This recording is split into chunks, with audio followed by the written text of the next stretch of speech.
السلام عليكم ورحمة الله تعالى وبركاته. نتمنى ان شاء الله تكونوا في احسن الاحوال والظروف. مرحبا بكم معي في القناة اليوم. فيديو جديد ان شاء الله. كما كتشوفوا معايا غنشارك معكم هذا الحامض مرقد. ايوا ان شاء الله على بركة الله نخليكم مع المقادير وطريقة التحضير. المهم هنايا نحتاج الحامض. كما كتشوفوا الحامض خصو يكون هذا تختاروه بعنايه الحامض باش ينجح معكم. المهم انا كناخذ هنايا الحامض اورغانيك. المهم تقدروا تاخذوا الا كنتو في المغرب تاخذوه بلدي، حامض بلدي كيكون احسن. والمهم خص يكون القشره ديالو تكون رقيقه، ما تكون ديك القشره هكا تمسوها هكا بيديكم تحسوا بان القشره ديالو رقيقه ماشي غليظه، ويكون فيه الماء، تحسوا بانه فيه الماء ماشي ناشف. اذا كان ناشف ما تيطلقش الماء، لان هنا ما غنستعملش فيه الماء، انا غنستعمل غير الحامض والملح فقط. باش ما اختاريتو القشره ديالو تكون رقيقه ويكون فيه الماء مزيان، كيساعدكم باش يخرج داك الماء. ملي كديروا ليه الملح كيخرج كاع داك الماء اللي فيه، وكتكون عندكم الوصفه ناجحه غير بالماء والحامض بدون اضافه الماء. عفوا، غير كتكون معكم الوصفه ناجحه غير بالماء ديال الحامض والملح بدون اضافه الماء. المهم انا هكا كنرقد الحامض ديالي غير بالحامض والملح فقط. المهم غنحتاجو كذلك الملحه مهمه تكون الملحه من نوعيه جيده. انا درت الملح البحري، تقدروا ديروا الملح البحري، تقدروا ديروا هذا الملح الوردي هيمالايان سولت، الملح ديال الهيمالايا. تقدروا ديروا الملحه الحيه اللي كتبقى هي الرقم 1. الملحه الحيه راه موجوده عندكم في المغرب، تقدروا تستعملوها هي الا كانت عندكم احسن. انا ما عنديش هنا داكشي علاش ما استعملتهاش. المهم وعندي هادو القراعي اللي كيكونوا هذا معقمين مزيان، قراعي تعقموهم يكونوا ناشفين صافي، وديروا فيهم الحامض تاعكم. المهم هنا انايا تناخذ الحامضه كنحيد ليها داك الراس كما كتشوفوا صافي، وكنقطعها قطع على المهم ماشي مهم كيفاش تقطعوا، المهم كل واحد كيقطع على حساب الطريقه اللي بغا. انا كنفضل بحال هكا نقطعهم هكا على قطع مستديره بحال هكايا. تيعاونوك حتى في الا غادي تاخدي شحال قطعه كتاخدي القطعه اللي بغيتي، بلا ما الا كان القطع كبار خص تبقاي تقسمي. وهذا هنا كتاخدي القطع صغار كيعاونوك تيكونوا عمليين اكثر. المهم هنايا هاد القشره هادي ملي كتقطعوها كيبان لكم ديك الساعه واش الحامض فيه ديك القشره غليظه، ديك الطبقه البيضاء واش كتكون غليظه ولا رقيقه. باش ما كان رقيقه كينجح معكم الحامض، كيكون فيه الماء هذاك كيكون فيه الماء اكثر.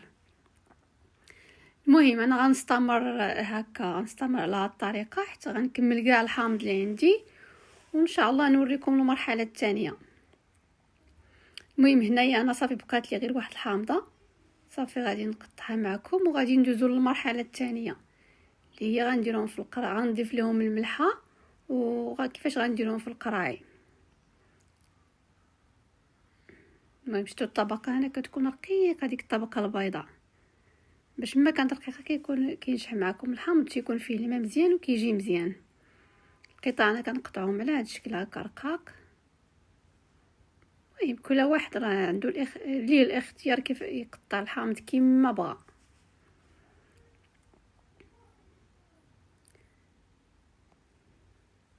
المهم نستمر هكايا حتى نكمل هذا الحامض اللي عندي، وان شاء الله نديروه في القراعي. شوفوا معايا كيفاش غنديروه في القراعي.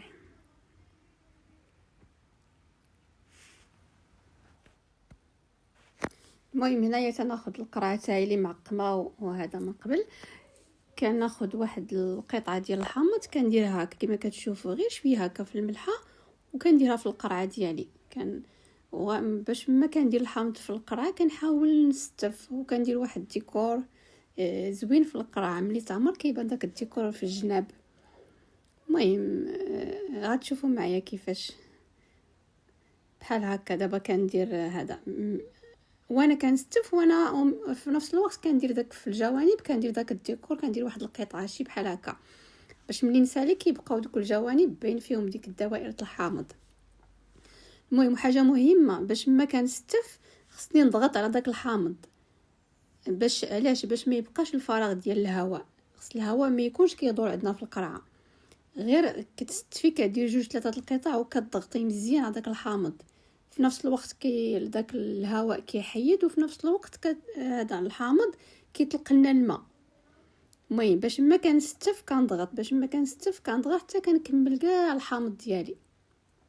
المهم الا تبعتوا هاد الطرق راه ينجح معكم الحامض. المهم انا هذه هي الطريقه اللي كندير وكينجح معايا، كيبقى عندي شهور وشهور. دابا اخر قرعه اللي درت الاخير اللي درت داك العام الحامض راه باقي عندي قرعه فيها النص هذا ديال الحامض، وباقي ما دايره لا في الثلاجه لا والو، غير على برا وباقي عندي مزيان ما خسر ما حتى حاجه.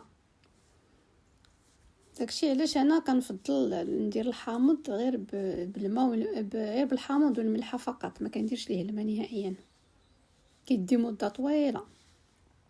المهم غنستمر معكم على هاد الطريقه حتى نعمر القرعه الاولى وغادي نزيد القرعه الثانيه وغتشوفوا معايا كلشي ان شاء الله.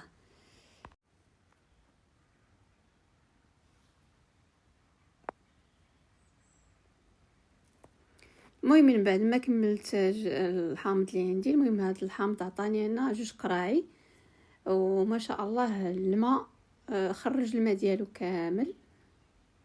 هذا حامض بالملح والحامض حامض مرقد بالملح والحامض فقط، ما زايد عليه حتى قطره الماء.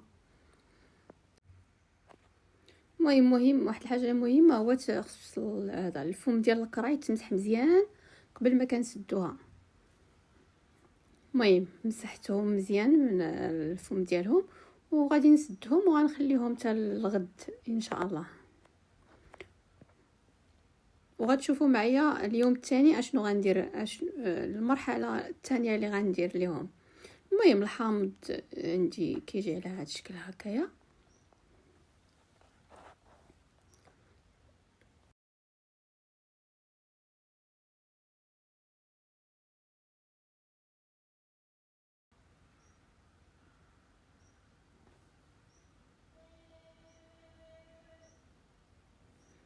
المهم هذا الغد ليه نهار الثاني كنحل عاود القرعه تاعي الحامض. علاش غادي ندير هاد المرحله هاد العمليه هذه؟ لان هنا الحامض كيزيد كيطلع.